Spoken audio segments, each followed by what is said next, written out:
Like Shatang Kunao Ping to Psycho Relay, the talk with Sorintan Howry week at episode Hilly, welcome Sadley. Achahi special Salakai Zimik Kalang Sadley, January make up the Tanku Shanao Psycho Relay, ring of Ha Shalam Midale Achahi, Tanku Shanao Long Dane, Jitum Apong Jungali Apong Tete, Dele, Mayondale, ring of Ha,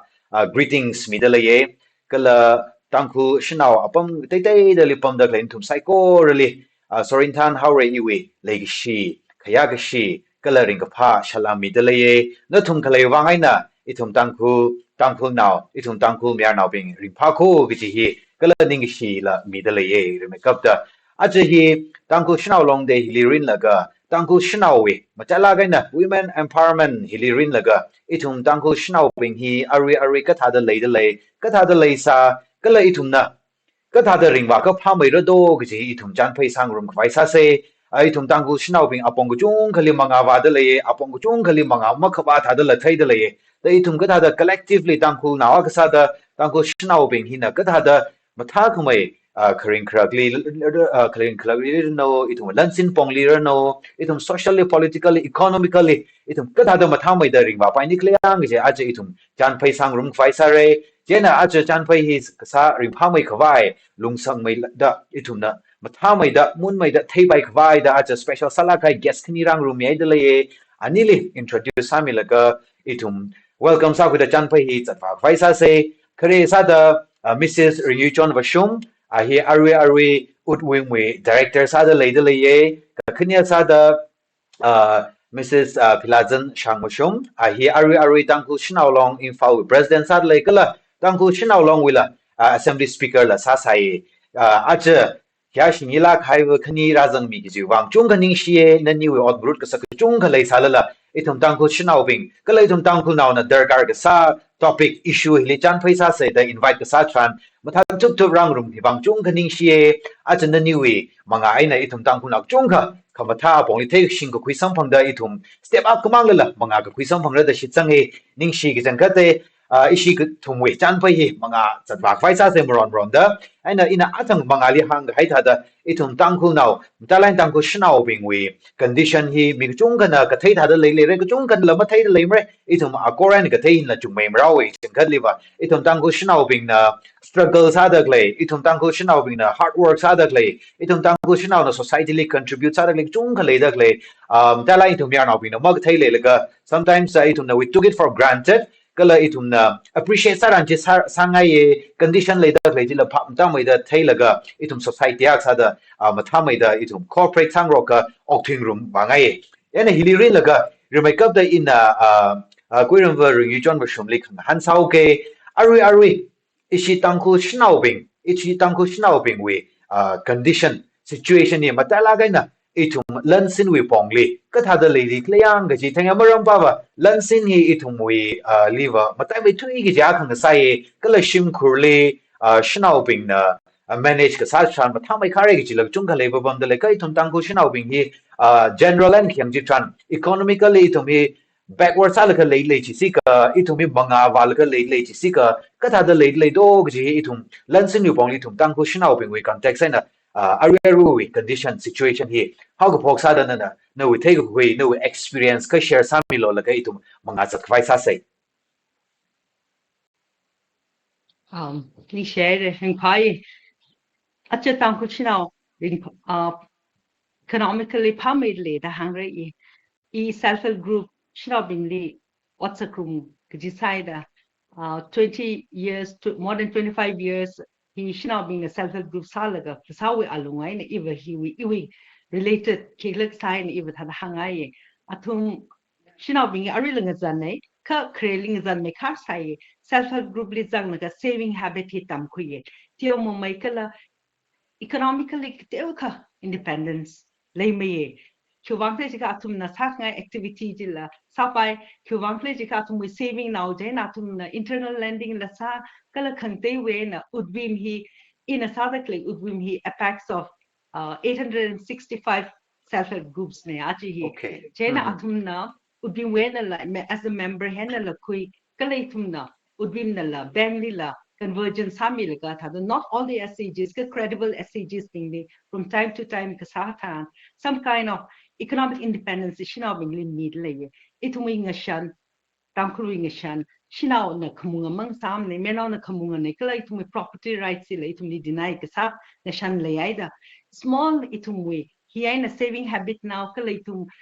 SAG member salaga hili itum loan na kui laga ka chaw wi sak ngai ji ka how ka meaning mako ka small time piggery now we mang hok kaira har kaira ka chon rakhwai ji sa salaga ka teo mai ka atum hi income generate sa kui laga hi income generating activity aina some earning kle hen atum ni some kind of independence economic independence coming sai mai atum na shimlu mam thu sang nang le ariba ka shimwi ot thong thang now ta wa atum hi it has a long now sa kui laga it has matang atum hi some kind of economic independence kala atum we education lim sam ga phangje the chung chan side atum now rabing li loan now kui laga la ka chang activity li translate sa lo jine ka education loan kui aw now being admission atam li ji hin chinao bing li atum hi ku tom da kale hi ivering pai kale hi chinao bing we itum we shong za hi taklak na jim ne ka 2 decades we along the journey hili atumhi kita the salaga rama man ka itum shinawi position economically socially lapai kali in terms of education lapai itum entrepreneurship la tyamu mai la shok mandale okay ningshi gichang kadai re remake up the ningshi mingai yu chongai na maram ba ba utwin khle manga aina itum we shinaubing SHDs bing manga aina hitada financially tiong mai khamang la stable sa khui laga apong chung khali shim khurli yang sang shap tak lai thai laga chung ga ring phai through your leadership through your vision hi tada sami da klei wang ring kap da ning shimingai de le madam John li ring phai ari nana share sa da klei ji itung ga chung khawang wa eye opener khang sa da le ma ga thai ga chung khala le sa ra ari nana mention ga sa ga le itung with society wa male dominated society ga sau gi da hang da klei li rin laga akhang han chan thangai giờ ta lấy cái itum patriarchal society sao chừng ngau cái đây itum shinau bình we struggles apong cái đây lấy ra itum nằm mất thấy cả ba cho nên lần sinh we bong li la itum hi cái society hi li mea nào na dominate cái sao cái đó shinau bình là lần sinh mà tha ngay salala mà tha sang ngay salala mà sa cái bài apong mà sa khờ apong khi mà mấy cái ta the challenges lấy đó cái gì là tiêu mấy cái share sang mình là cho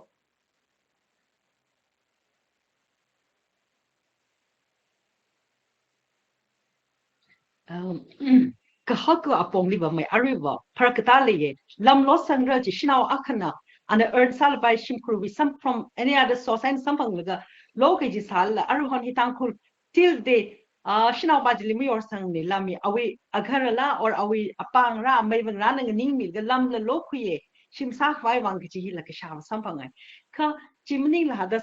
smaller investment na cover some kind of independence slowly array to me with confidence la kala hita the opportunity shoma mal ka za the khwang le jika ina loan khwilaga hok kaira har kaira hi shina ba ji we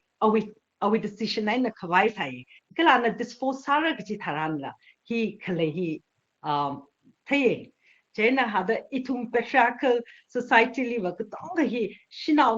we avavu jila anama futuranga or amaibang ranang ning mi sere any investment la by any kila ka sali ka ari hiliva for small time itum we hiliva tada self help group we aina a lot of changes itum social movement na ka salga shina on positive effect hi shina bingli thaile okay ning share kana wasada self help group we marketing apart from other chili magazang bing jo say self help group hili magazang tangku shinau lok chung ka leidalei re no observation li itum tangku shinau bing na paisa hi earn sadak le apong hi matala kan itum tangku ram hili leidak le bing hi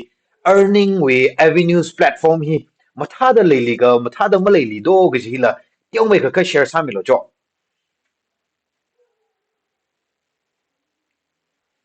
tada kanini la hang pai pai mpam ne gila ka hada challenges with chunga le pa ba me itum wili kiwang tle jika one side is itum wili kila ngasai itum ngashan ka la kwak jai ka ba itum li financial institutions je ka bank ding hinala friendly salak ma chimne itum we hilwak ba financial kila sahila ka sakta khlaina bank linkage kuilaga convergence ha kuilaga itum kila sa ka ji hila hiena itum shina bi hiliba upon akaliva the chung schemes le sal by government we policy we azini ka itumuli beneficiary akasada 100% marashung maybe 50 or tada atam with tissue da hata kila sa sampang sal by kai tumi aril avenue se ki chung le itumuli le kalon jai ka wahila conducive salak machin ne mai kishan gujon wi le pae grocery wi pae tiok mai ka chili lang mi da ki chi tha na ka tiok wi tumui wang khung khwa wi kila le la wi kila restriction Chaumuchi Saijilla, inhibition la Kalelega, itumli in all avenues li had the open Gasahi Track Matane. Ting Leg Saja, Hakni Tay, itum SCG member la, Okay. Sayi, he Ting Lay Atumia, Omika. Other than that, had the small time petty business, Sila Dukan now, Pandukan Lapaye, Kishan John will Lapaye, Hitium Meva, take itum will have like I itum Hakta Chui the Kasi Jakava, itum financial institutions banking when itun hitun kangchon hider kar salaka wo hi itumli ariwa misam hang talaka misam hang ne Okay. Okay. Ning share Madam John na itum Shanao bing we ka shok zang chunga lansing we pongli share sa mere ashama ina nali hanunga salu ke next questions bing ari ina John Pilazan le han sangai le origina John Madam John na ba itum we lansing we pongli Shanao chunga le ot rumaida lansing we pongli ali khang han ara ina naling han khai pa hi itum Shanao bing we social kala political aspect na tiong me kang han ngai de le Atang tiong mai ka ina mention the side itum hi patriarchal society male dominated society ng saugi da shinau bing we ot sakili atum we shinau bing na sa khangai wa khangai hili ka hap ka tha chu lei ka ma lei kleang ji tiong mai ka thengai jena ka la hi ka tha hi na itum society hi tiong mai ka conservative ka sala tha da thai de lei jena hi ka tha hi na itum shinau bing na sa khangai fullest potential saran wa khangai thila masak pai tha la kha lei lei la ari shinau bing we social political aspect aina tiong mai kanu observation share sang sangai or maning ka wei tum tang khu nau hi ta da society hi ta lei sai ji sala la shinau bing na sa ngai bing ma ta da sa khran bing ma sa lei ne wei ji wei na lei lei kliang je a jon plazan na tiong mai ka share sami lo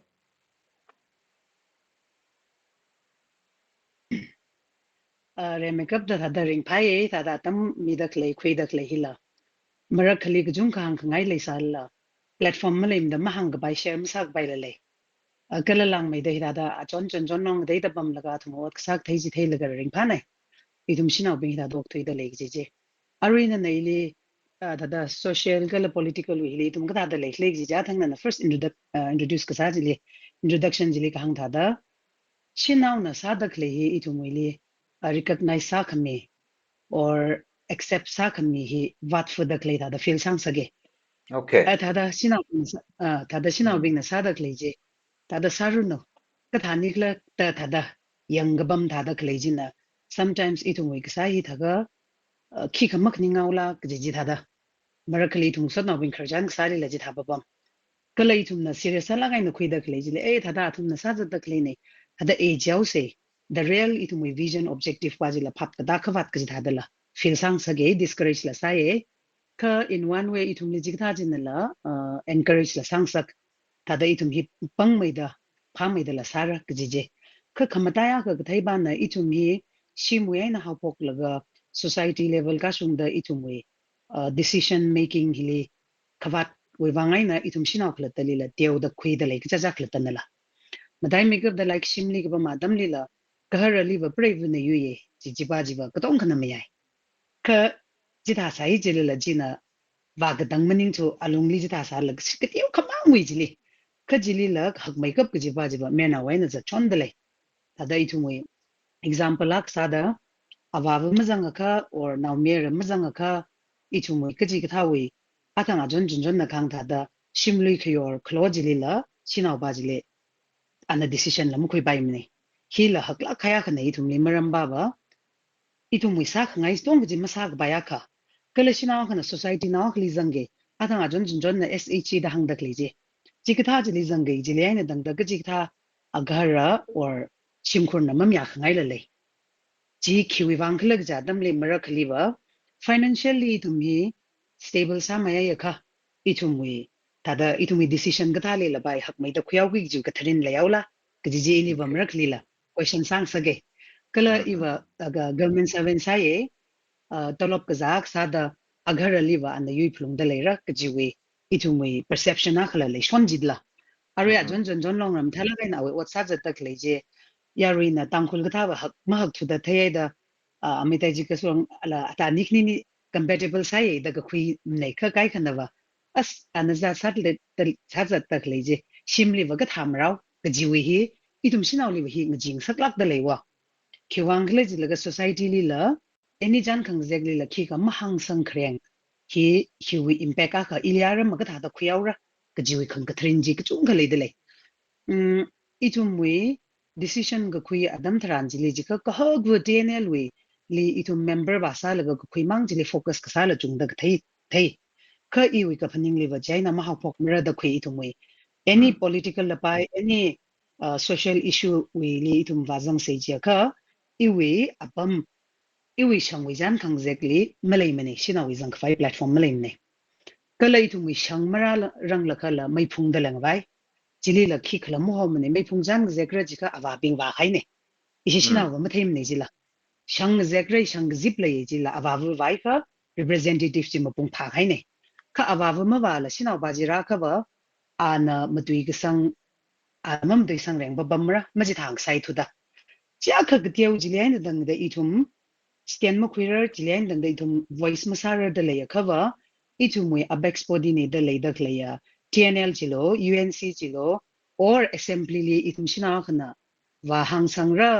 ta sadak lei pa hi ba wat fu da klei tha da lei da lei I we thei ku khili ba chaina itum jikha jile sapok sei jai cover how ko pokli khuwangai na itum village level li lei da kleya different organization te mo mai da youth wi ta lei student da lei women lei isi ba shinaw long da lei da lei hili la shinaw saugi da shinaw na executive or president khuira women wi jile ji tha ba bamra ka church wi youth jile ai na dang da shinaw na president or chairman khui da lei da lei pak ma thai da lei min chu wi le leadership ai na khrala jikha je leadership hi itum decision and risk or challenges to face masa khar je shinaw ling zan khaila da katning adam le mai isi khlat la accept mak sala lei da lei lang mai da ichumli panrum da khlaya iwe awawan na lapai amaiwan na lapai apa na lapai ji accept masa khangai thada khlai wang thrin khang sak thada lei da lei kalai thum youth wili or student wili ke jadam tranjile me na sa sar lei khili khwa dam tranjile shinaw long wi hili ba shinaw na sap lungi jai da thada shinaw sa da klei nei jawgi dei thum decision wi hi sa pok sei jai ka ba ili hang logical cha khang zan da klei ji itum shinaw ping khlatta ichumli pangshap leidak lei culturally custom na traditional na ichumli khi pangshap mi da lei ji ichum ka theidar ka sai ichumli itumik awayu custom na sara dak lei lela ton la ga na jakshi ko dai na masalak samne ichum ji mahang bai mne ichum shinaw bingli khya ka lak kai na lei khaya bong chung ka lei da lei khaji ichum mathai khui thei tur lei dak lei thai kala aru honi jat khana hilila ichum khalata themai la thayai la mahang sang reng thu maji tha ka sai sa chu da Ishavuna, Chita Jili Mazang Satuda, Anong Lava Ila Mazanga Paita the link set the click dong he. Number one, itum shinaw bing nala itum first realization rap longra. Jiva, decision gakui now kang now jili iwi decision la. Half of the decision ilazang the cleaning. Iwi now gajili. Ikaramang the decision mukimine. Alikali tam sakshi, alikisang sakshi, aliking wine sagra, arizang sagra gajilan, and they decision kangaire. Chitayaka village level with decision gakui jilila. Itum zang pai khrai da klene kala village level zang pokai ka itumui kata da hang mai rai tumui zone wi lang wa dale itumi tang kholi context ai na kyangle kala jiwi thili itum tnl li la wazang pai mai kharaura itum jik theije ka itum na la step hi ka jile ha obrik lag ji ishinaw na la step mukhui theile le da klei tha da le dale me now bing jung kana la open sai e itum ni pangshap mi khwai wangjang empowered sami dale ji ishi accept la sara kala itum sa jat thaklei Shinaw bing nala mernaw na itumle recognize sa kami je lumishan lay si da sa ba maning la tada potential ji thing rokta sang rokta klay nei ta khwingai I wajibajila kala itum na itum adana nalang hanyang la ya kim thang ajon icharu jin no je no wi hangi kup sang hai ga dan han chan za da kim na ina akang han chan la ga ke arui nan la tiao mai kha wa hangai re ara shinaw khalatan la boundary actually step out mak sa tha da mak ar shok tha da feel sa je itum na society yang ka example sa Yes. da cho president hi chairman hi shanao acha an sarung ja ai hi amya now od ne example sa da itum shanao bing na masa pa ne ki ga ta we matui ga shok la thei shai da hi atang a jon na khang tha da itum wi tang khu wi nga shan hi la ka shanao le khya kala ga na yang ga le ga nga shana ka tha da la thei la thei ka ishi mikai khanava ai shnauli yang ka tiawa culture ne itum hi society ne da la hang pom de le jena shnau bing na hi da mo tho career hi or ka chi ja wi ka hang da potential ma klei ne chi sika itum as a group shnau hi na ada as it is ari le da klei hi na phama ye ki feel sa ka le ga ai itum la mya na ai na ngai cha da ok thing ngay ngay cha da mya na sa da klei da itum lila socially politically equal status equal position jim bi laga itum la ok thui si chiwa shnau ping wang la phamai ra ke chi hi lei da jon Ili hang logic itum shinau bing he potential bak chung kha leidalei wa aru itum organization a khasaga dakle adam le thada grassroots level line khyang le khkhali leidak le ya organization bing hi la economically ki pa sound sa mai khle jiga church li la women na sound sa mai khar khwi level li la shinau long na sound sa mai da leidalei kala any decision a khata ya khawa rip ta la sa shok ta leiwa kha itum moi phaning khawa he mata na gji thada thei isi shinau bing he khyuwang khle jilga tang khang thada itumli space limit samila khai thada thei yang itumui power and function wi maram jile ai jiba shinau wat maning ne je shinau nang je ki gi maning ne sagi gi maning ne gi wi hit sangna da draw gi da ji breakthrough sagi gi jili ba something very strong thada panga khai akha ba jang dak lei jili thrin thar dak lei ne shinau bing ne he yang ana hi ina hi sa so ga ya kha ili iwi shinau khang dei bing na ga thada phaningra menau na ga thada phaningra itum hi mi na ga thada phaningra gji li chunga focus sa khai thada thei iwa isi shinau bing he I hi phaya ava ka shung la ge ava phala ge ava kya shi la ge ava hi thai gji hi real genuine sa la ga na hanga ma ga hanga ji la ma thei la ji khwingai sir gji thada please sa khangai isi wi shinau tangkhul shinau bing he sa sir sei kha iwi mishun nai sha nai laga la ili please sak pai wangda for example shipai rara now mai wiki rai rai ji itumli bangning sak fungan da klei no wa ang ajon hangjam shok ta klei da jila ina ji phaning laga yo bangning raji wa aram mai thum jiling ning bam laga na thum thuisa raw lo da ra ta ra sa ra decision ko kili ba mazang ji no wa itum da ba ka phag sa nei da bangning kham da klei nei jang mi kan khui gi da khwa nei da ba cause ba ji ba mashung na ji la bangning kham laga mi ba gan khui laga conflict avoid sang sak tak leje khaji conflict ji ka tha ta raw ka tha ta solve saw ka tha ka sara ka tha ra ji wi process le ba khi kham jang la le dak le hi ba hagla khaya ka itum sinau bing la ji phaning bai khai ne ji ji khui ngai kha itum ji chili tum ka tha ta jang ra ji ru yaw re ji le ji majority of women hui ka sakhi le jai ne itum khlat ta sinau khlat da hi chungmeida itum khlat ta phap ta mai ngrok laga itum hi ta ka hi ta sei ge ji wi hi tada structure na lapai practice na lapai itumi grassroots tu tsl ka pai da tangkhululi yangkha hi akha sakchok wada ka sarag ji iwachi theipi okay ning shi na ra john ada itum shinau klatan la situation hi mathamai da assess sa hui laga shinau klatan la fullest potential ji shichin laga itum society li contribute sa si jiba itum tangkul as a whole itum haksang rei sang me lagrak ji shan khui dele ning she ajon in nali ongra sa lui ga ar ina madam john li khang hana sau ga atang tiau mai ka inila tiau mai ba sa zai re topic pa hi le ara itum hi lansin wi kan khna hi tong na thei dak le ne ena ara itum wi society wi context li kachung ga ja hi atang tiau mai ka hang ga da mayar nau na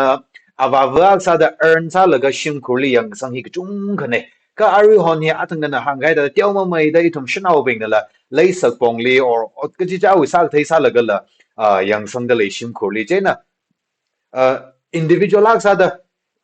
mta lai na ara avu jo se avu pa wa shim khur li la yang sang leo gi da ka shnau ka sa da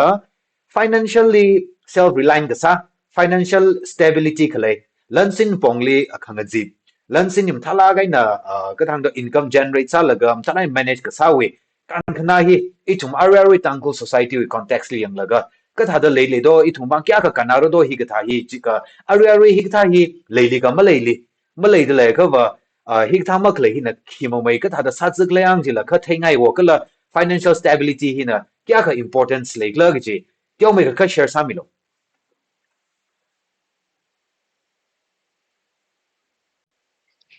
Generally speaking, hada itum shinabing he itum atama le victim sasai he hada ngashan le itum nam shankai ka slowly itum he with education kala itum we exposure career la by different fields is that man la itum he nigla hak mai kala itum experience le tum me sangpang shinabing he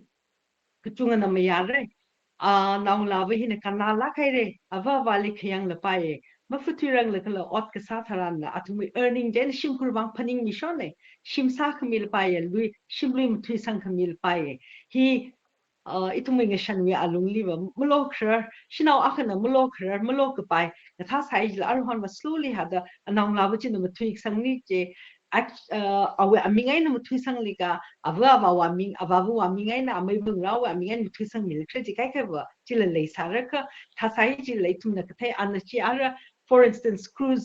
liner cruise list that lei awe earning ai na an hi da lam lo khil ke shim sa ka mi ai re kala hi na ashi family ling na lei rent gezang na or commercial product khil ga chili shim sa ka mi khai chila thep bam mai itum shinau bing na sa hi na kan khana ki thei na ka thak le ji ka one time itum victim kala itum ngi shan ni tiok mai sai de itum we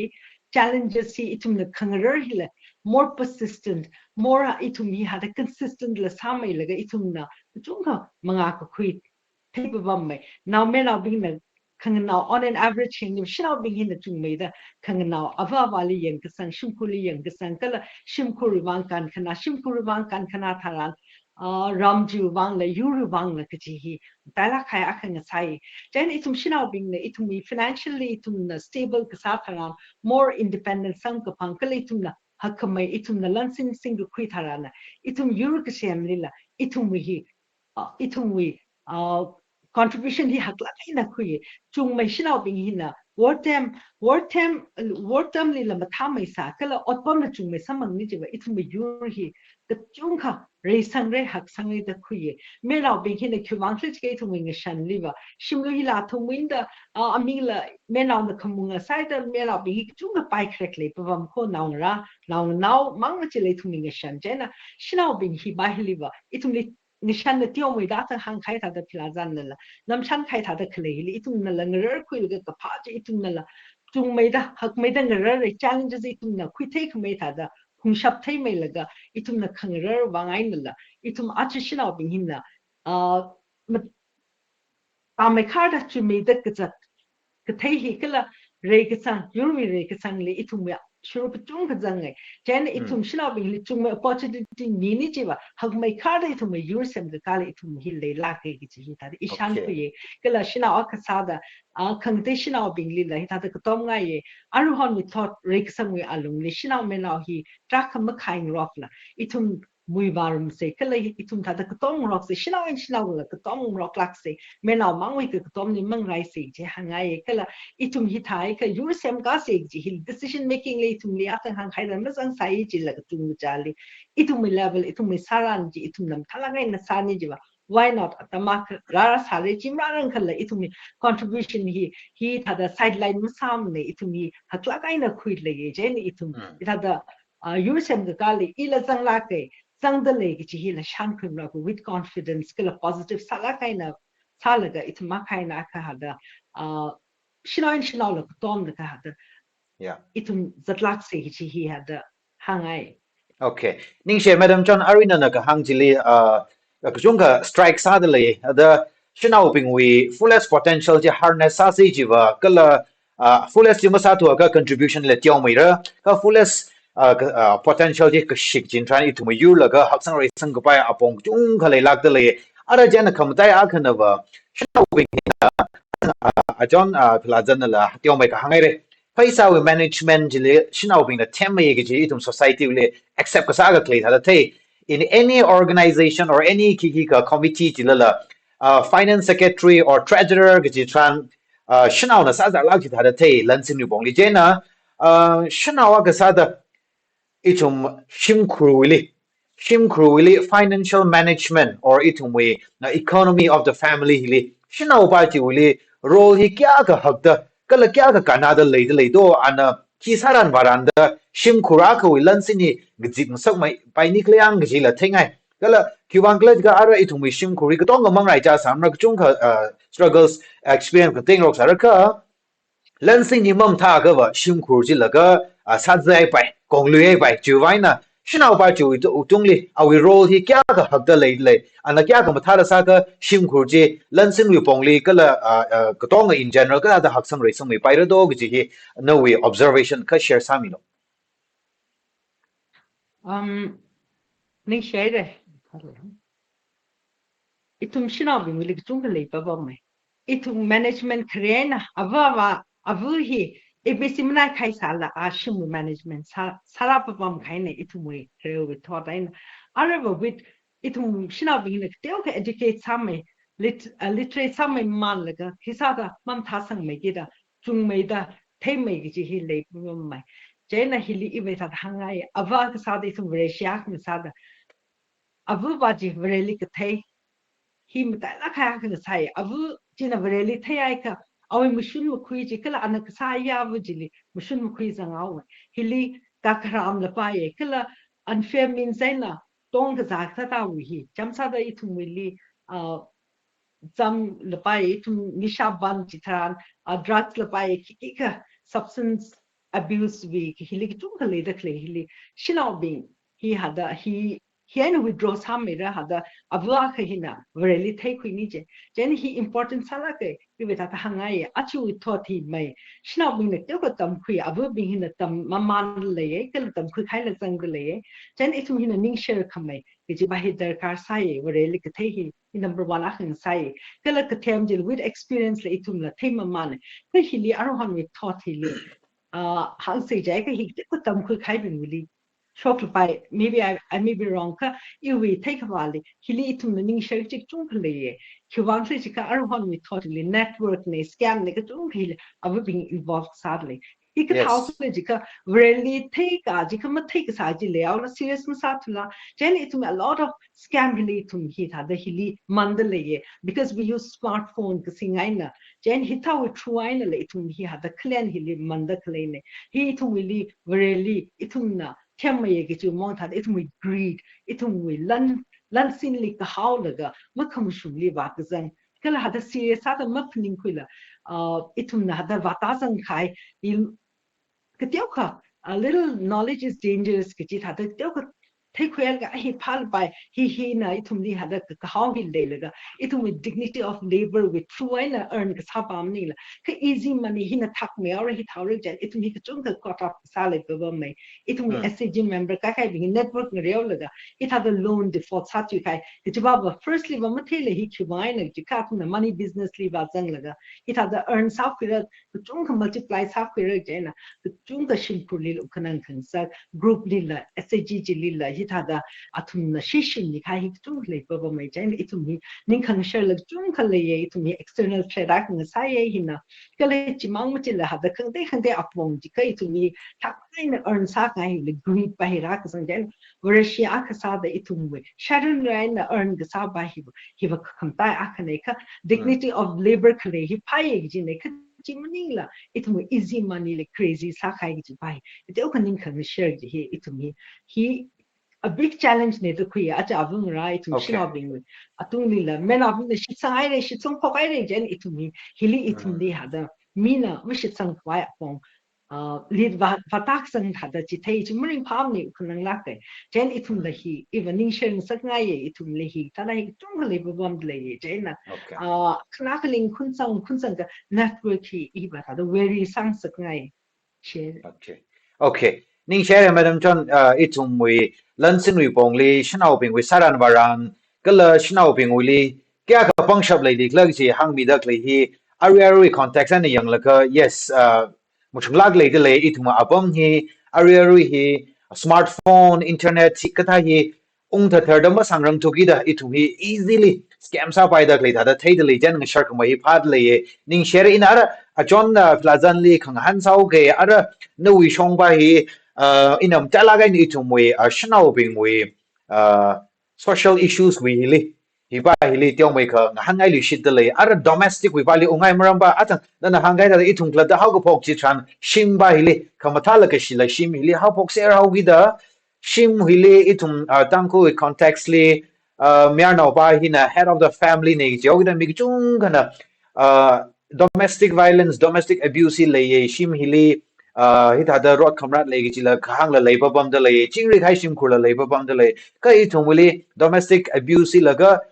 rampant salagen klei hada la shada thai da lei jena ara I thum hi ka adam hili shina wa ka sada our roles and responsibilities ki leida I thumuli domestic issues leida claiming hi conflicts leida claiming hi ka da solve sa kui pai ni kliang ge thai ngai ara miar na uli chire ka chung ge ja hi Shanao ba jili brave ba jili pen tu hai lag chung ka khlei thada la thei a shanao ba ji ma ka chung ba ngai ne ka har li kya mak shi wai ne ka ji lag chung khala pen ba bam de le or are you on hi brave ra shanao bing kigla immoral activities li involve sa thwe da chik tha jin la issue ak lang sai da hang de le or kai kana ai ga har pa ji wi jam khor khamang wai na or ani ma ga jam le shi kham no chung lang de ya ka issues le da claiming le shanao bing na key roles and responsibilities khui laga key sa ka ba hikta conflict ping hi itum khangnu rai na or khangma khangshau ai na maning la ka chi ka tha apong ai na hikta hi solve sa khui laga itum society hi le matha khamai solution khuira da break her shim khur matha khamai kala society matha khamai khuira pa ni kla jon na we thai ka khui ka share sa milo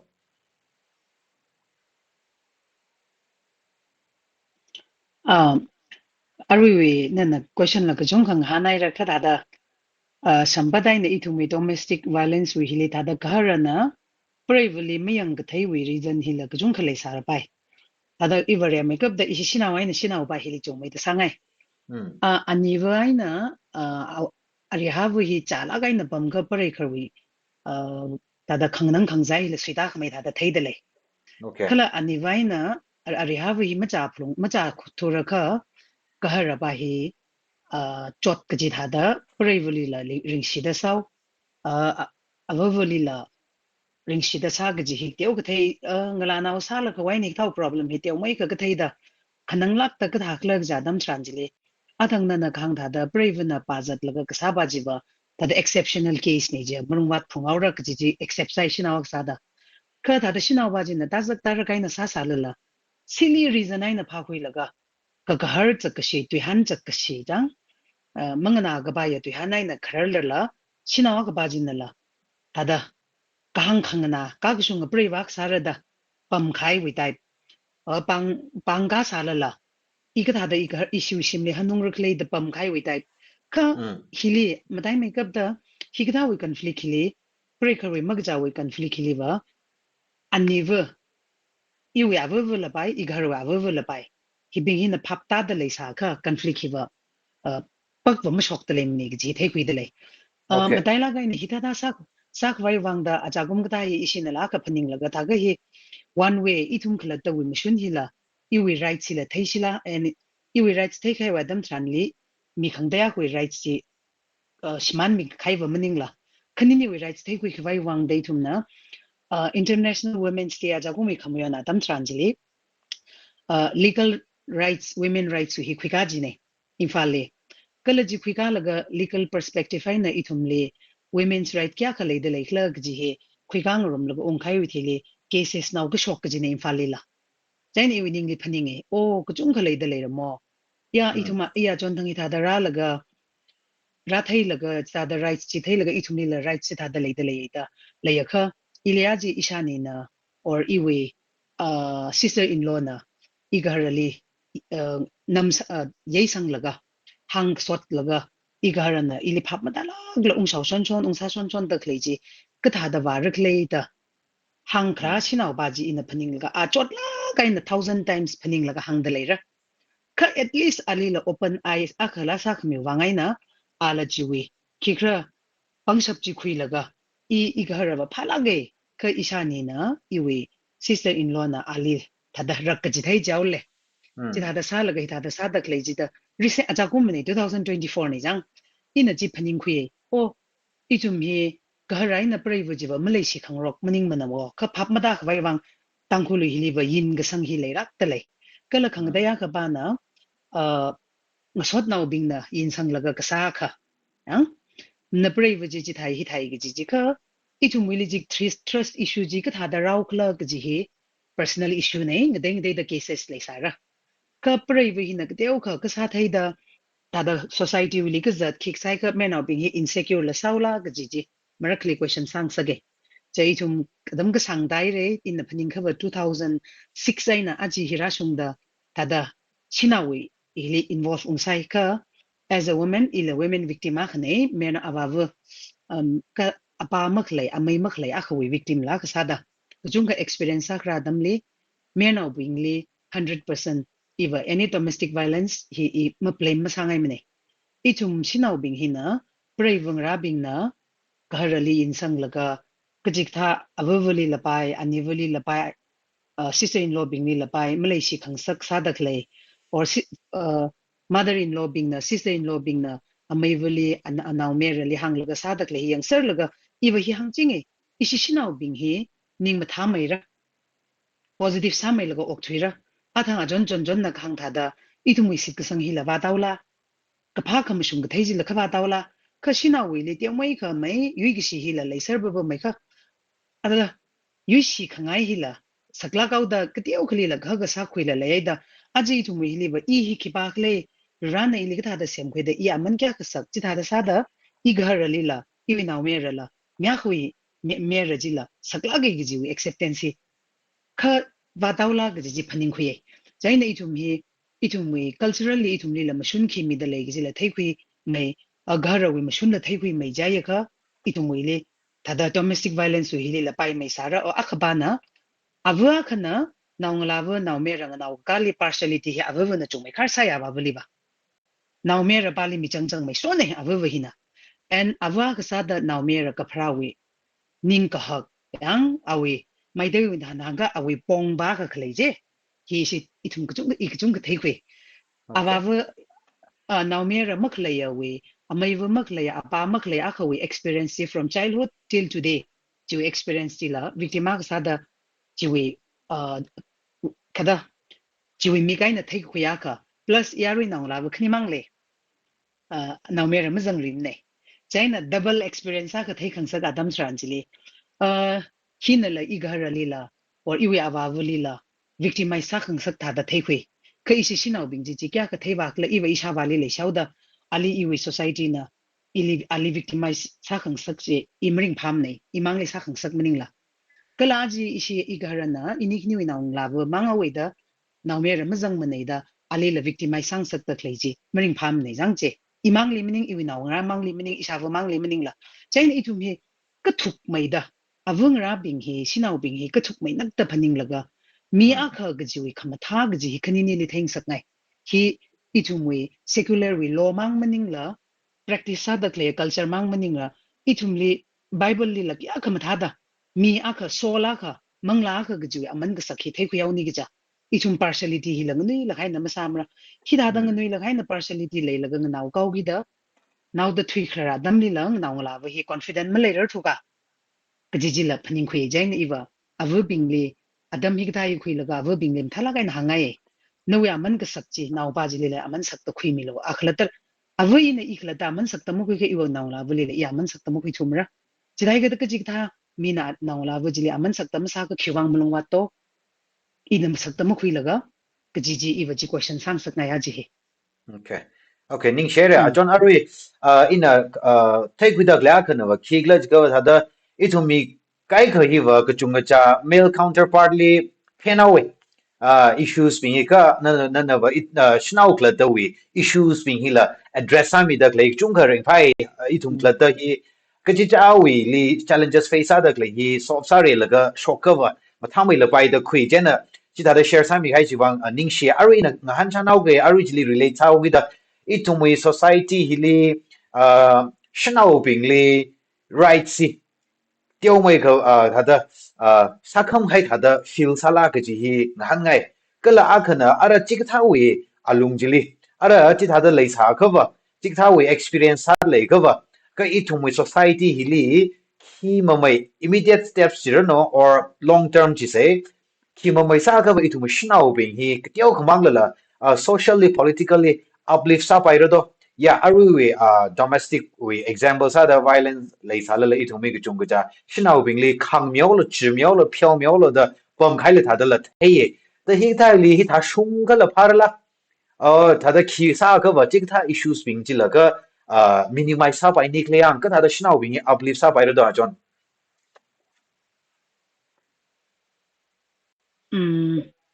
Ivam time makeup the Shanao he itum klata uplift sa kui say jika supporting environment na ka klezi da kar sai itum bang. Ituma kai na ka hi support sara itum Shanao bing hi support sang rop la kaji thala gala itum hi hada tala kai namazat wala emotional sa laga mai hada hauga laga tangzar la gai any issue sa ko ya dam translate. In hada the example la ka tong ka thai fai wanga khange ina 2005 ka tha dam li ingla naw sa laga issue a property inheritance way customarily sak waibang cases la ka dam tranjili tangkul chinaw long we assembly le ba matui sange kita da simlikat na itumle isi chinaw thum isawa itumle isawa thiaw da itumle right si mami chugi da iwa right si sampang plungra da chatta klei nei da help ka sa ka tha dang jon bai rklei da I krane natum nang jon mi khai abong la I theye thada itum hi tong ka ye shok laga black dress nga vai laga chinawa khali la I ava ba khoi naw ne gi jiwi recognition hi milo gi mang jai na shok milo the rest ina sa ge ja dam lila chap ka phulaga nga nara itum hi kha itum hi hanungai laga nextly malai kho kaura sometimes in a reflex ai alim shok to the amapning warer thu gijila kata khai khlag ji ka phaning ning laga avu ung sa dam tharanjili aka phaning ko yak le ishua khali itum hi chukla gaina continue sa laga zatwa gi ji ka sak balai da lei wo itum hi tang khuli context li chinau ba hi adam lei lap thu wo awi professional life awi social life ji ko bai laga shimle hanungra ka tong ka expect hi chinau ba hi li la nau ba ji li labai privilege li labai lei khai ni simu hi ara athang as apaning kui khai ji reflection ung sa kui laga ji thuk mei da pha ba khwai ba apong hi malai ro thu ji akham tai la ain thei kui da lei are for example political way itumi aka leidak leilung le political representation khiang adam anything khiang le oh itumi wa dai le ga dong kana matu e phani ngai kha ka chili wat la kau ka tha ka phalak ra da sabas ne gi jadam thranjili sinau kya ka chong sokra adam ki ba na mi sapra knowledge ka tharan phakuira mi kya kle interact basa sapra itumli society hinala anathuma simli pam laga watsa shon gi gi ne gi jiwi he inala mayaw mo sinau inala sinau tangkul sinau bingwai na te umai ka itum gda hi ga zata damle ka ga hena sinau ung dai woi tum dai he abag deu ka hen bulungai sinawai na khang dai phulung da ngaya ting la zat sa mi ba jili lang so zat sa jili la chi tha sa itum hiling chi la kai jaina iwa ina hyang re society we acceptance ti itum nang jeng saki gi nei yang jiwi challenge jili itum face up lung re khiwang kle jili ga itum jili pok thui kra sau gi da suddenly mang chai pai mne ka itum na ma I da zat klei je reason le laga za dai ka khiwang ijiling ji sa gi da khiwang ijili trin sar kle gi nei na ba ka itum gu chung ka chi ma tham ne yaram han khungli igar na ga thawra itum hi ka chung ga le gi da in ba first time factor aka itum li thuk tam sa ba ga bai another one as an sinawa ka wi ba thukla kai na phaning ba laga hi da sa ka he ara hon da jung ka ba le ko itum li scholars ka jung ka le dle ka them sinaw gu jung ka le dle itum athum li victim ma da thu da property inheritance ka thawi maram hi chung da mu khira le tre ikla the victim ta sa masa I mu khri kar la le dak le he at times ila fail sa dale I society li so that the next generation ragi gi jibingli the same victim ka sa laga hai milla ga ji hi ila challenges sa son dale arila chida da sa da itum avun la challenge sa dak le ji chak shi khu gi shok pa maning la khama tha khoi rak wai wang for example shimri ka thi mu khu shok pai mane I accept sa I society li shinawa kana shimlikat maka pai mane iwa me ai chi khiwangle ji laga ichung le attach le la gaina le dak le sawi da ka shimrika da kana our rights thai ka ba responsibility thai phlung ra ga ji ba ji le thum pressure mira aji ili political awareness represented akasada salog jadam tran sinakli salog jadam tranli kya khachuk mche washa paura awi experience hara khaijina kaji hi question sang sakngai itum sinau bing le jaina how go pok to gadang hi itum sara jaika we need time more time what's I go rehile taga iwi family nala iwi society nala iwi culture ji nala sinau le la atam hi great sami khwai wang why simu dong kaji itum le expect sa daklai jimsa tur ka maka gshunga sinau sa khai ji we impression ji meling sakngai mini iwa menau bing le sinau bing la khiwang le ji laga we sa zat le meaning ni ji ji jang jain iwa ji one way ji atam hi layaka itum atam le sara knowledge pak vai wangla experience le vai wangla chira ka ichumla aji menau na manga ba mai kar khai je one way achum hi thang mai kar pha mai kar au ne de imu khingai mni ka awi wanga lots of time awi any update sak vai wangla bai interact sak vai la bai experience kui vai wangla ka sinawi ji full stop le khai no wa iwa jainan kachung le sara ka ru hi atam ji hangai okay okay ning shi chagara ra jon itum na sa khang yi chung khan leidalei ka lei hi na ko khwe na ina thai ko khwe hi shnau bing na manga ba ngai sal la shnau mang lam sa rai thum yar na we support la chung khala darkar la sa bam le community a sa da itum manga moi wang rum rali okay ari ishi ga thum chan paisa la ga atam na ba mo manai re thui mo manai re chung khala discuss la sa phai le fu ye ka ta sala la achu we live itun general sala ga discuss sala te te ba ga zig sa ne ara kana we question hin ni le akrim han la ga ishi chan pai hi la kup sang vai sa ina madam john di ungai de le madam john are itumwe society hili atang tio mai ka te tio ba sa za ka tha sala la financial stability hi na kana mai tui gi ja ka la sa da le ogi da ari context li yang laga itum hi ma mai sa ka ba itum lansin pongling ji mai ra itum financially ka da stable sa bai ra do ari le da le li ma thak mai step si khi mai sa ka improve sa bai ra ka chi cha mai cái cái nào cái cháu sang thế thì được sáng lá cái học lá cái sao sao là phải cái cháu potential cái cháu skill là thì được khi mà mới sang cái apong lấy đó ít mà apong thì đi chỉ rồi nó ở cái daily rồi nó mà ta là cái ít mà apong thì focus sang cái khi mà mới sang cái ít mà ở rồi learning thì improve sa phải rồi đó cái chỉ ta khi mà mới steps cứ phải rồi đó cái nên là cái share sang mi lo it will prospect work chung le khi wang le cái it will apom hi rich in natural resources le it will food processing la pai food and food processing la pai he will scope la chung le it will SG bing la tam ti su kreli it had a training yel cái thala kai na ara entrepreneur sa thi khai le pa mai atum na kyong mai shem kala ka chung le training committee chung kana le shem pa mai ka tong kai thada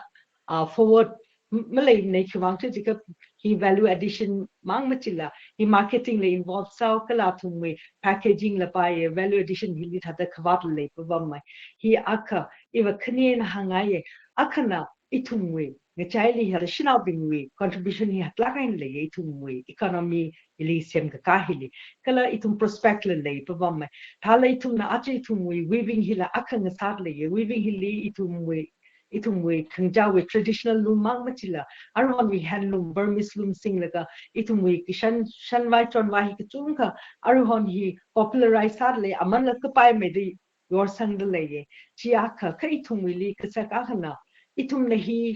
kreli le itum le da the training kamila zang embroidery la pai ka le itum we handloom weaving li la pai ka le da food processing lil pai or mushroom cultivation lil pai tiao mai ka da livelihood li ta training ni khai hi itum hi earning hi suddenly mam tha tu da itum we mi hi chung ha avung ra bin hin na laura li ta da tam sak pai hi chu hora la ga chi masala atum na call centers li ne kala sales girl wang ta metro cities li chung da chu ba khai hi le go jan hi li khnia ni ba khila sangai chi itum li chung ga sa zi ji mai atum da chu home da kle hi paisa ne ka future ji le lak la ka ji bai iwa another way earning ba hi kam tham hang ma chi la itum future we yang a cover hi prospect hi trak ma le bam le jan acha wa itum li le la ga chot sa le itum hi ha da hi ma tha akai ne itum da jang hi khang la ga ha da pang mai da ot sa ni ji ba why not itum we hi itum we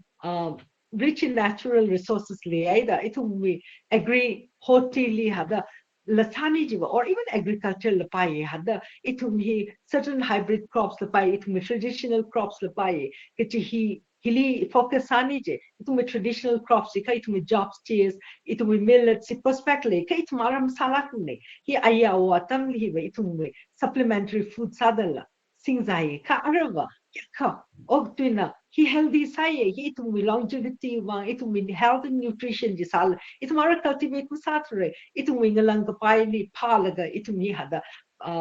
super fine or mala lila ma wangai la hati tai hi kapai ji li palaga itum health and nutrition liver itum ai hi wa aya wo we hi ara saknai hi pa na sagi da jin itum no tha khai itum check and balancing malay no itum sakapai itum li le da khle itum ne crop sila mishi jin la itum na kathar kui laga itum li hi la problem tai hybrid crop sing laga itum na hi amachim sakupai every year we have to depend itum outside market ai na itum seed hi la itum hi depend sadly itum traditional va itum hada sing wa tata sapai ka itum hybrid li vam sakai aka china aka wa che khaba itum hi hada create brain drain sata itum local national youth being here to metropolitan cities li that the sales girl ne kanina kamatao atom ni sampang salpai but dong hamaning ne itung mi tampo kala hada high school jik ta kuku higher secondary jik kup laga hada hida otsasad laga future with prospect pa hi chung ka shimane ja ka shapain dong da acha ava itung na la hada now rapping li contain salaga ili chotu da hili hada sama man sani jiba in a couple of itungwe ariarui hamninko in 10 years from now 20 years from now itungwe economy he is stabilized sal by the kuye ka jainam saw them may it me entrepreneurship he encourage sa ku chungkha darkar sai po mali machila khante li la hada diversified salaga ka sa chi sang sa ngai ari tourism la uradle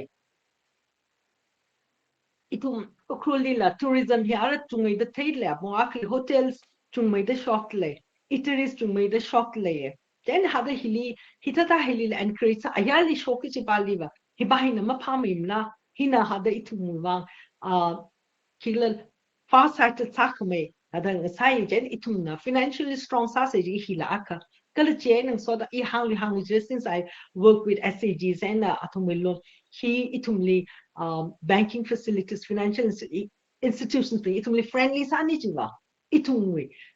Darkar sada klebing lim in a loan meal hada samaman kala itumna loan quick hiving hinal that's the kind of rationing I think like I don't run here tam chala kind of run jing to my he itumi he benefit is something the penning ninka loan kuya ka chungka NPA non performing asset ni jata no mi pai ne he bang hin na chungna da thi sang awe tum ta khna bingli ki chi wi kharchan hi ne tum lila he ta da khun chan le jani itum na sadakle ayavuli ko wanga penning milga in achu loan kui kam thalai nu ka me 2 more 3 more itum nidi darkar sadakle youth bingli la ashina bingli la hita da sampang paira ki chi hi la paning laga loan ku phui tharan la ka chi loan bank ka chi li khui sai ji la chim thalai room ma man je hi la itum la pwa ka itum wi financially itum di la darkar ka sali sampang laga itum wi ochil manga khui lai na sa khui laga chi ta da sa laga economically da itum wi apam le ka sa tharan itum wi economy itum wi ramdi hak sang ra re sang ra chi shik sang la ye Okay. Ning shi nai re Madam John na hang da glebing hi no we experience no we take wila zang ji da mulung chang la gai na hang mi da le concern la gai ni share sa mi da le ji chung ring phai ta da na hang da gle mi chung le touch sa la ga itum na steps kui pai da le ji kui la gra da shit sang he John la zan no li ari kana question sa na li la na han ngai da le ye a chang hang hai li ku chung ga cha hi na li na appreciate ka sa ga na ba ishi myar naw li kya ga mà khét mi mà này cha cha cái tập sĩ đó mong tùy mi mà này mi cái cái vật đó Shanao we empowerment we ta lại này tụm này feminist the tech quy là cái giật bình cái hin misinterpret cái sao chỉ cái khi này cái tụm nào li phiền đã làm gì cái cái chung cái Shanao issue le address ai cái ara mere nào bình li itum mere nào bình li Shanao bình hin key expectations lấy do itum Shanao bình uplift sami kwai or shinau ping na manga zat pai mai kwai or itum shinai mer now tha mai da ring room pai kwai shinau ping haksang rai sang pai kwai li itum mer now ping na ki sa pai ro do ki ma mai hi sa ka wa pha ro do itum wang shinau ping wang ki na kana ro do gi hi ara itum mer now ping li ka hang sa ngai de le itum mer now ping a che ku jung ka yang de le re itum mer now ping la sa khang yi ji sang ngai ye na na tiao mai ka share sami lo Tada kare sada nana hida itumli platform midak la hila one way of itumli empower sa midak la ne ituma voice shang sak tak la hila tita da sada itum river church lila mianau na kachunga thandale pastor hi shinau pak la mlai ne church platform hi shinau mianau we differences ja kamlai la midak la pamak lang sai chaugi da itum we vreshu pongli la shinau mianau gji hili palen sa mai da la thaye Jaina church na lagjung kami dak leji continue sang sak ngai itumli khangazan itumwi khangazan jilila acceptance hakmeikharda le church platform 16 adam thranli itumara mai itumwi secular we sigina adam thranjili ba kachija we line anna hili theira anna hipa hili sapai mera gchiwila recognize samaida theida le jila ji society as a whole is dak le sawida kajwi ring phana khigle jika personally ili nana recognize sak mi hina important ne chiwangai na hak medali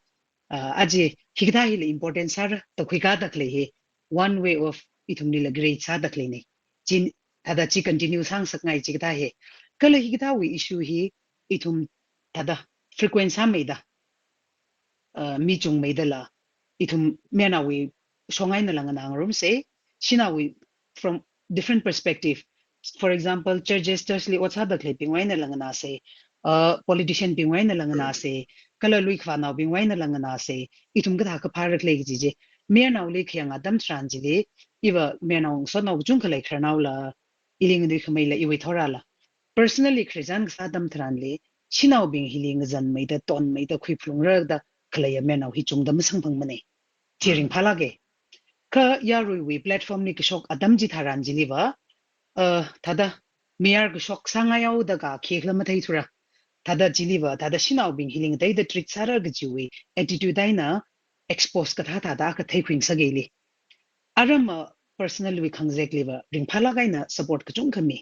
kara mai thumai meanau lag chung ka shinau lag chung ka kra dam thranjiliwa hagla kai na khami hi secular we platform li masam phang nam ne arina khang tha da ratio platform li chung ka sam phang ngai je jaina ichumai secularly what sang room dak lay ping like ichumai long now li la pai or ichumai politician we li la pai chili la hita da ichum li shinau bing li la platform tha mai da mi shinau we maram la chung mai da ngasan mi ngzek mi in case itum aji itum na issue any race ka sadam thranjili la assembly li elected representative bingli hi hang se gi jadam thranjili shinawak sada itum wi hi leira gi ji la itum aji ra sung dalam thai khirang itum la kala itum li la hi da la ye gi ji la mahang rang aji ra sung da kala itum long rally la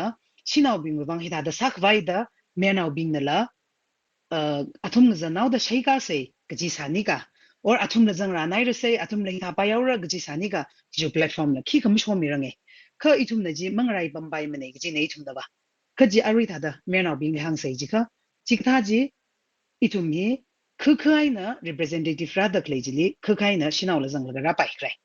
itum mi sau se jai ka kala ji itum we hakmaya mi we ka da hang ra politics pak bala ba sai representative ka jadam li men our perspective khang adam li shinau hewa ma chang mai palong gida le dak le wai na le khai ne khiwang ma chuk mu je waram ra ma sa thaim ra ichum le ara ka ji nai da mi le le dak le pa ji you haven't try us yeah anyway itum gdong khali itum li try msalak ra ngai shinau ki bali ka try msara ngai itum ka hagui decision go khili la pai enia ko involvement lil pai try sak vai platform jila ming sak ngai men of bingle aji for example nana kapha dam tranjili ajon jon li ili sarak za dam tranjili outspoken gasa ichum ga tha jon rong experience chung khai ga tha hi pha se za dam li sak mai marawe yang khiwang khle jilga mammi ga sai thuda ni thrin mai baba mawe ithum la chawgi da sinau bingli la platform hi chung mai da ming sak ngai from all perspective be it like itumwe government wi shongpa la pai society la pai church li la pai chawgda number 1 men of being the itumdi leishida phapta da layaka itumwi platform hila chungmeida la enabling environment hi great saming sakngai kala itum na le ji phakhui thailaga rajangai kala itum akhaina ka hi ngarai chai ji ba physically we are same thinking same gi meaning mene khash mi aksada noi khang zanjili iwi pangshap lesara iwi khang zanjili noi pangshap lesara we are partners kji we attitude chile sakngai mena gujung khale kala mer shok crack paji masala mer jang khat chok laga yes ila na chumui bang mathala ga na thai khui laga da personally khangjek thada ya really la hangshap mi chungda in a him dialogue in like amai jubilate ka tha yang oja khyai bam ka tha je ada it's so good to see jikha me now itumili thada oh the itumila kikrasal mo the itum accept ka tha je why not the rest of the men yang itum me now ja khalai daklai support ya ka sami daklai bingjila please come up itumlila ona da tumda sadak leje phako mthako we are there we are behind you giji one of the biggest chinaw wangjing sare ji hangai okay ningshi naira jon ningai mthalaga na ungkup sangji ring pai mear ke shok mear naw kuchung kha leilak ta leire ithumwe saran waran je salagre shnaw la mear naw la equal in the eyes of God, equal in the eyes of law, itungai ja sere shnaw na darkar exactly mear naw na nganing mi lagra ji yar naw chung kha amyar naw chung kha leilak ta leire sam phangran no ara ajon eshi ka thumwi chan pai kup sang mama naw gi da ina khana wa sa da nani le closing remarks ada itum shnaw bingli no mear naw bingli tangku now as general no shnaw long day we achu we greetings la chang no thada any athang we ishi chan pai how for when ra shung sa ga aru ra shung do we le gurum ka kup sang pai mai pai closing remark ki minute aga kaniri khwingaw se laga kup sang vai sa se closing remark hi ma sang gamring farm right aruba ajon plazan na re miaw laga mention na kup sang miaw no thada ringphana ye isyaji tanghul sinaw long de hila thim ngwa sare every year chaina itum hi the role of women in conflict situation da ju hi aji ko mu he ji mi aidale unit na mi answer de lera chaina conflict situation ga jadamli shipayaina itum ga jimang baji meaning la itum we conflict hi self conflict hi hak makeup ta chili khing sakngai Shinawa kasada I have either personal miya kasada iwi conflict personal conflict leji chi ikhlata yu khilaga iwi larger family bigger society yurchat hak maida we conflict chili ithum ba sei igazak lata conflict chung khlei laga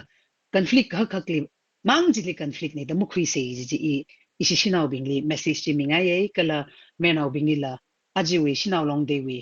thim ji musun khui laga conflict ka hak mang jili itumle sijin laga mahai mi aila anything itum decision jili la itum jang pai kho kala itum jang ngai kho gi message ji mingai nis lagai re okay ningshi naira john khana sa da ma'am john no we closing remark la na 2 minutes we wang ka khwimi lo Require the platform coming kala chim tala kai na shina we long day hili communion hen so that shina ka onkle greetings shina ka sada rin pam mai say itum la kala itum random so many itum onkle ya mai no kala ya mai say jila hangai kala itum chingri khai ji itum hi avak sar as an ambassador of peace itum la kale le pam ni shim kulli la paye workplace li la paye kale itum society li la le ching se la akai la ka tom rock se itum shinau bing itum la mishidai ka itum society mishitu akai na ka respect le se kale itum mishid mano da okti kwai supportive sang rock se backbite ka sabahi no thai la ka itum le ki shi ji bahi matai la kai na itum we uplung ni tip sang daga reshi shinau ka sa da ring rock se itum reshi sare chena tui mai na reshi masala ka le ki shi kala itum uplung ni tip sang daga reji itum mangali hai la itum we ba se kala itum we future hila ring pa ka mai misha ka mai shinau bing hi ha da itum li inclusive sameda in future henceforth kiti hi later no kiti hi will hada hangs kun ngai ne kala sorin tan la ni shnai re ta platform platan in kni kani share okay ningshi ge chang ka dai re nani lila acha nani ra ga zang we mangai na itum tang kuna ga chung kana take the new experience, the new way insights, share us up me wang. Valuable salakai atom sai itum viewer psycho ro wang la enlightening salakai itum knowledge li matai ga sanga atom sai ji hangai ju wang jung kan ning shi nani kani hi itum shanao bing wang wang ning la mayar nao bing kanu thot bing itum bing wang wa role model la ka sada yang ga da clay shanao nga sada le may you continue to be an inspiration especially for youngsters like us itum na yang ga la kam ta shi kui pai wa sa chon no nan yu we mangai na mi ka chung gam talan shanao bing chung khale uplift samida itum struggles le salala nan yu we train a solution sang pang sa ching no which hi hang la ka ning share chi hang ni shit le ye kala ach episode hi yang mi da kle ya na tum psycho really la ning shi na ro ko ajay tum na chan phai ka sai ma tala kai na shnau bing wili shnau welfare shnau empowerment li rin la ka chan phai ka sai le itum shnau bing na face sada le issues ko chunga discuss sang rumai re shnau bing na contribute sada le shnau bing na sacrifice sada le kala effort mi da le chung kala shan ka khuila sam phangai re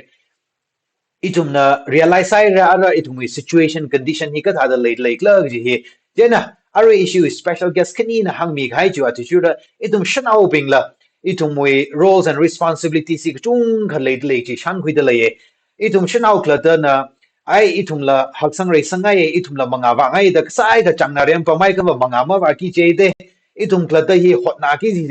hot na ki ji kala aru hon thoti wa competitive sala khai atam sao gi da na iuli le da potential skill ji ka ji ta kla da hi hot na khui laga na UN how pok da hot na khui ka wa shim khu ji ring power shim khu ji ring pa ka society church ji ring pa laga itum yura ka sa da kala tang khu shnaw wa ka sa da itum hak sang re ji hi shit ka sang ji han le ye itum talent a ja hang da kle itum kla da ot ka sa ga ji hi dar kar sad le mi ka te na ra laga iwish shi tangku shnau bingli mahak sangbare sang sagrali ka itum plata hotna khirali gi hi hangdale hi mushulak dale hi sak faisa se kala itum mayana bingli la expectations ku chung khalai dale ko itum roles and responsibilities la chung khalai le ko itum ka chikata na shnau bingli yang tala ga le da le ka yang khaila ga yang da le ka cha masa se itum ari share saming ro khai le chung ka theising khwere re itum shnau bingli itum support itum we encouragement chung ka darkar sadale